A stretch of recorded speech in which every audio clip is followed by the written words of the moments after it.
Hi everyone, I'm Jia. I'm a yoga teacher and forever a yoga साधक, a yoga student. आज का video है इस बारे में कि योगा आसन प्रैक्टिस करने से पहले हमें क्या करना चाहिए और क्या नहीं करना चाहिए। आई नो बहुत सारे लोगों को क्वेश्चन होते हैं कि हमें खाना खाना चाहिए, खाना नहीं खाना चाहिए, खाना खाने के कितने देर बाद योगा करना चाहिए, मॉर्निंग में ही करना चाहिए या हम शाम में भी योगा प्रैक्टिस कर सकते हैं, एट्सेट्रा एट्सेट्रा। सो गोल ये है इस वीडियो का कि वीडियो के अंत तक आपको इन बातों का आंसर मिल जाए। हाउएवर अगर आपको लगता है कि आपके क्वेश्चन का आंसर इसमें नहीं है और आप उसे अभी भी ढूंढ रहे हैं तो please put them in the comment and I will try to find answers for them. For your information, this video is inspired by B.K. Iyengar, but at the same time, it is inspired by my own experiences as well.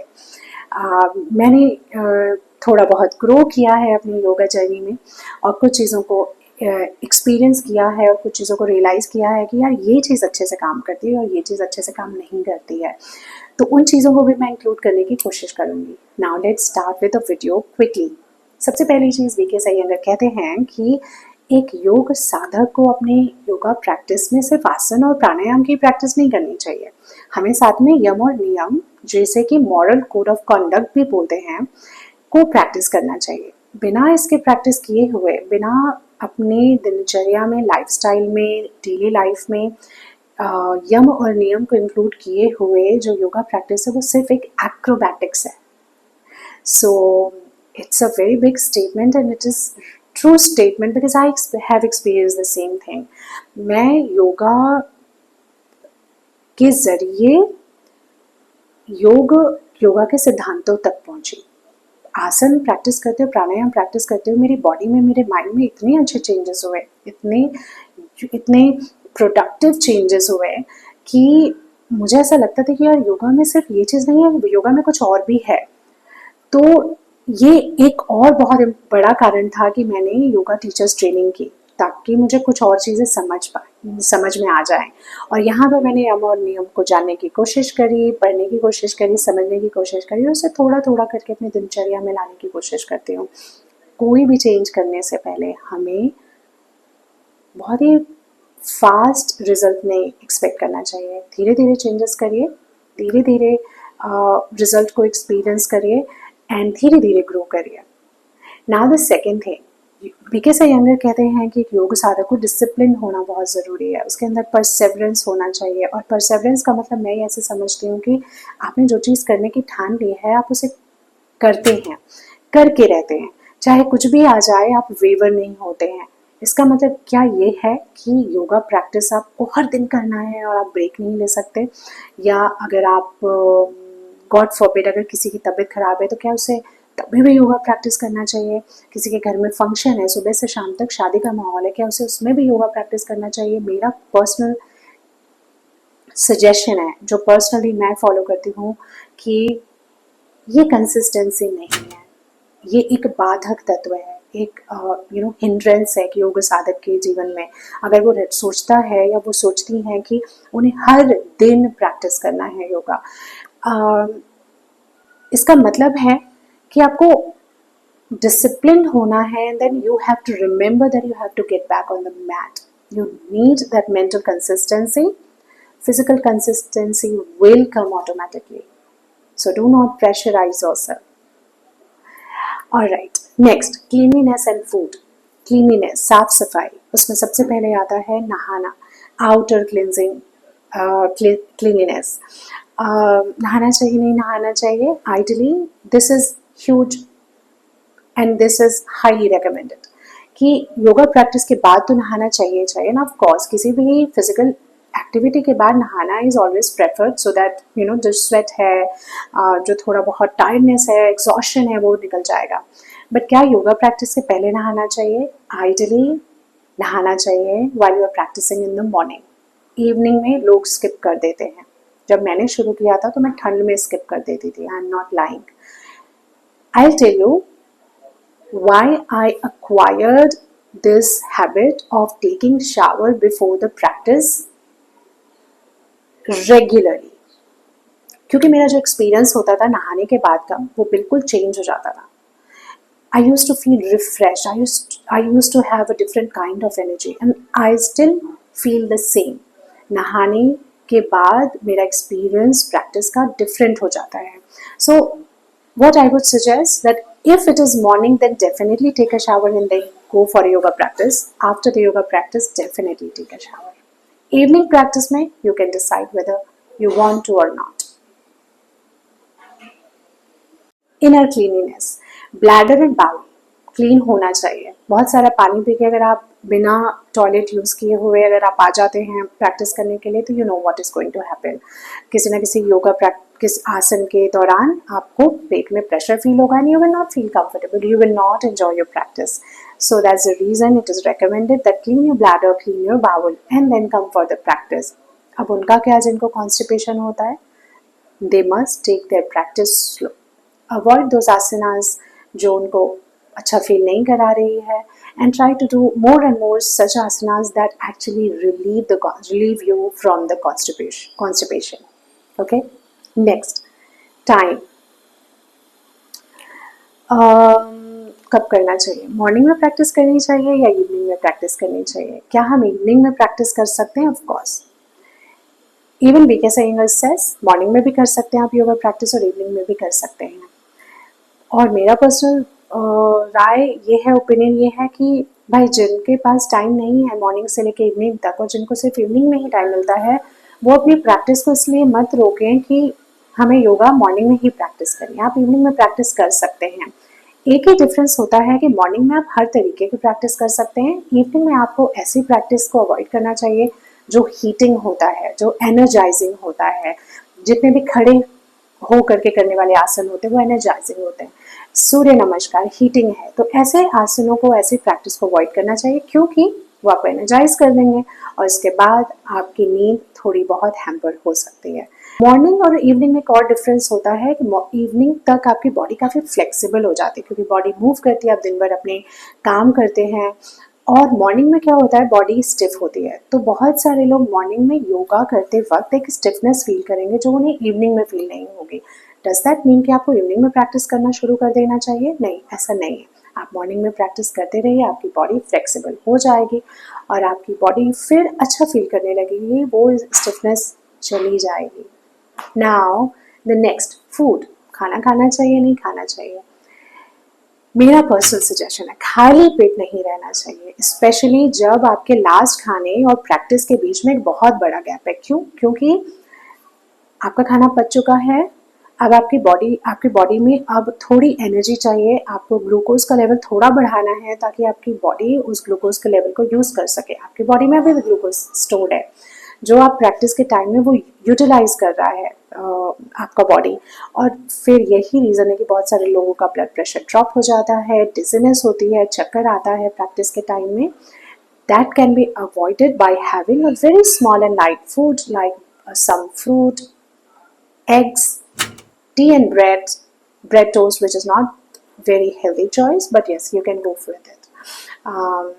थोड़ा बहुत sautéed vegetables ले लिए या फिर कोई drink ले लिया, सत्तू drink ले लिया एक्सेट्रा. बट खाली पेट मत रहिए, ये मेरा हमेशा एक पर्सनल सजेशन होता है because that dizziness is very very excruciating. थोड़ी देर के लिए बिल्कुल ऐसा लगता है कि पूरी दुनिया घूम गई है. नेक्स्ट, धूप में बहुत देर रहने के बाद आप वापस आते हैं और आप चाहते हैं कि आप योगा प्रैक्टिस करें, please avoid. It is very logical कि आप धूप में आपकी बॉडी गर्म हो चुकी है और आप जब योगा प्रैक्टिस करेंगे तो further your body is going to heat up and it will not be a good experience. It will not be a comfortable experience for you. Next, the place. How should the place be? Place according to BK Iyengar ऐसा होना चाहिए जो बहुत खुले में नहीं होना चाहिए, जहाँ पे कि शोर आ सके, कीड़े मकोड़े आ सके. कीड़े मकोड़े को अवॉइड कर सकते हैं. बाहर प्रैक्टिस नहीं करें, चलेगा, डायरेक्टली ओपन. बट शोर can we avoid? Not really. आजकल तो हम अपने घर में भी प्रैक्टिस करते तो बगल के घर से चिल्लाने विल्लाने की आवाज़ आ जाती है, बातें करने की आवाज़ आ जाती है. तो can we avoid that? Not really.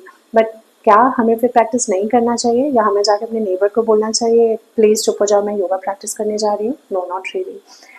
I find this moment where other people are maybe shouting, screaming, talking, doing their work, they're doing their chores, and I'm feeling disturbance or maybe noise around me. I find this opportunity to withdraw my senses inward, more inward, and it actually helps me concentrate. It teaches me how to concentrate when I'm in the situation. I am in a chaotic situation. Trust me, this is exactly what I do. बाहर से शोर होता है तो मैं अपने आप को बार बार अपने माइंड को अपने प्रैक्टिस में लाने की कोशिश करती हूँ, मुझे बहुत हेल्प करता है. This was my personal suggestion. And apart from that बहुत सारे लोग ये कहते हैं कि बिल्कुल खुले में प्रैक्टिस नहीं करना चाहिए, सन के नीचे या खुले आसमान के नीचे. I do not know the reason yet. However, my personal suggestion will always be कि आप एक सेफ जगह प्रैक्टिस करें. जब बाहर प्रैक्टिस करें, जब घर में प्रैक्टिस करें तो ऐसी जगह प्रैक्टिस करें जहाँ पे थोड़ा वेंटिलेशन हो. अगर ऐसी जगह है जहाँ पे वेंटिलेशन नहीं है तो ऐसी जगह ढूंढने की कोशिश करिए. और मान लीजिए आपके घर में बिल्कुल वेंटिलेशन नहीं है, देन एग्जॉस्ट ऑन कर लीजिए और फैन 1 नंबर पे ऑन करके छोड़ सकते हैं. वेल आई ऑलवेज सजेस्ट कि कोशिश करें कि एसी फैन ऑफ हो, क्योंकि one thing is really true in my case कि जब भी मैंने फ़ैन ऑन करके कभी भी प्रैक्टिस की है तो मेरा जो प्रैक्टिस के बाद जो मसल पेन है वो थोड़ा सा ज़्यादा रहा है. And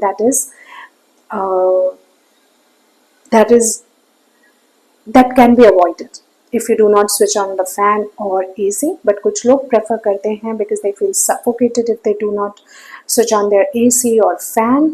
It's totally your personal choice. Next, caution. No undue strain should be felt in the facial muscles. That's very right. That's very true. जब भी आप प्रैक्टिस करें देखिए कि आपको अननेसेसरी का स्ट्रेन नहीं पड़ रहा है. आपकी आंखें कोई प्रैक्टिस करते वक्त बिल्कुल बाहर नहीं आ रही हैं, या आप पूरा फेस पूरा यूज़ कर रहे हैं अपने आसन को होल्ड करने के लिए. Don't do that.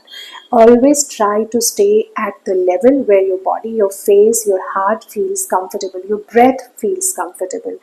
और जैसा कि पतंजलि कहते हैं, श्री महर्षि पतंजलि कहते हैं कि स्थिर सुखम आसनम, एक आसन को स्टेबल होना चाहिए, प्लेजेंट होना चाहिए. दैट इज़ द परफेक्ट आसन.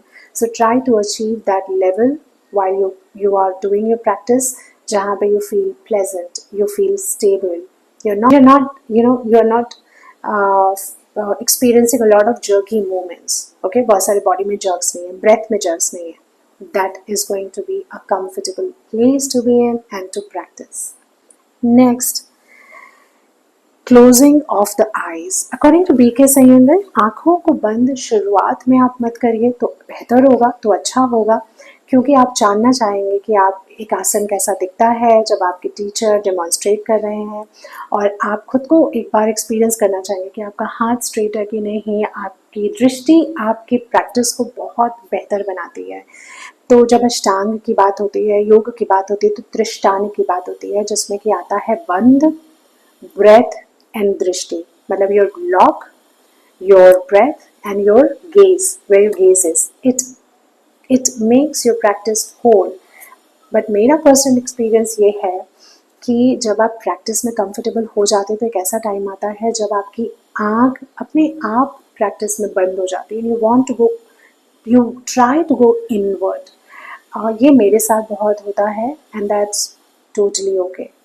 बट आँख खोलिए या नहीं खोलिए, पर्सनल एक्सपीरियंस है. अगर आप शुरुआत कर रहे हैं योगा की, आपको अभी सीखने की, काफ़ी कुछ सीखने की ज़रूरत है, तब आंखें खुली रखिए, डेमॉन्स्ट्रेशन पे ध्यान दीजिए.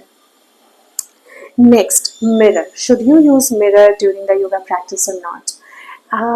मैंने कहीं पढ़ा था कि योगा प्रैक्टिस के टाइम में मिरर का यूज़ नहीं करना चाहिए, because this practice is about going inward, right? And I agree with it somewhat. But BK S Iyengar का कहना है जब आप मिरर यूज़ करें तो make sure it is not tilted, it is perpendicular, so that you can look at your asanas, look at your body posture correctly, and that is fine. So it is about whether you want to use mirror or not. It's up to you. It's your choice. Next, the brain. Brain का क्या? During the practice of asanas, it is the body alone which should be active, while the brain should remain passive, watchful and alert. So again, the बात वहीं आ जाती है कि जब आप आसना practice करते हैं तो आपका जो ब्रेन है it goes inward, okay, it starts stabilizing itself, it starts experiencing everything, witnessing everything with a passive approach, it is not actively witnessing everything कि ये क्या हो रहा है, वो क्या हो रहा है, ऐसा क्यों हुआ, नहीं, it is happening, you go in that zone naturally. So this is the state of the brain. इसका ये भी मतलब है कि जब आप आसन प्रैक्टिस करें तो try to be in that stable zone. और अगर नहीं है, आप सपोज करिए कि आप बहुत परेशान हैं किसी वजह से, तो मैं सजेस्ट करूँगी कि आप प्रॉपर अपने आप को टाइम दीजिए, ब्रीथ करिए, शवासन में लेट जाइए, let yourself cool down and then start the asana practice. Breathing. In all the asanas, breathing should be through nostrils, not through the mouth. Personal experience, ऐसे टाइम आएगा जब आप सांस लेंगे और मुंह से सांस निकलेगा क्योंकि आप थोड़ा एग्जॉस्टेड फील करेंगे, ऐसा वाला है ना, but it's okay. Whatever you're doing is right. Do not make it a habit that you're always breathing through your mouth. At least try not to inhale through your mouth at all. Avoid that. Okay? So breathe through nostrils. कभी कभार मुंह से सांस छोड़ देते हो या ले लेते हो, कोई बात नहीं, it's alright. We are humans. Do not restrain the breath while in the process of the asana or while staying in it. मेरा कहना है कि अपने बॉडी और माइंड को या ब्रेथ को रिस्ट्रेन करने की ज़रूरत ही नहीं है. शुरुआत में रिस्ट्रेन फील होगा, but you have to find that level when it is not restraining. For example, if I say that take your hands up and go on the right, and you're going on the right, and at this posture you are feeling restrained, then come in this angle, stay here and just breathe. Alright, so the idea is that don't feel a lot of strain on yourself, don't give yourself a lot of pressure. Shavasana. After completing the asana practice, get into the habit of going into Shavasana. मेरा personal suggestion है, आसन practice करने से भी पहले, जैसा कि मैंने अभी बोला, अगर आपको लगता है कि आप बहुत ज़्यादा परेशान हैं और माइंड अभी पूरी तरीके से कंपोज नहीं है, then go into Shavasana. Take some time before moving into the asana practice, physical postures. Even if you are in the class, even if you are in the setting of the group class, even if you are doing a one-on-one private session. मेरे जो one-on-one private session के जो भी practitioners आते हैं, वो मैं उनको full freedom देती हूँ. During the briefing, when they are about to join, I let them know कि किसी दिन अगर आपको लगता है कि you have not slept enough, you are not feeling mentally stable, you're not feeling good, you think that you need to take a rest, please come to the class, let me know and I will allow you to lie down on the mat, go into Shavasana, maybe we'll do some meditation, maybe we'll do some breathing practices while in the lying down position, but do not strain yourself, don't force yourself, don't stress yourself for the yoga practice. Alright, yoga is all about de-stressing ourselves. So that was all about all the do's and don'ts for before doing asana practice. इसी video का एक continuation होगा, एक part 2 होगा, that will be about the special conditions while doing asana practice, like किन को नहीं करना चाहिए, किन को करना चाहिए, किन को फॉरवर्ड फोल्ड करना चाहिए, किन को बैक बेंड नहीं करना चाहिए, etc. etc. That will be in another video. But again, if you think that this video could not answer your question, please put them down in the comment. If you are new to the channel, please subscribe, like, and if you think that this video can help somebody, definitely share. And I will meet you next time. Please practice daily, be consistent, and be kind to every kind. Take care. Bye.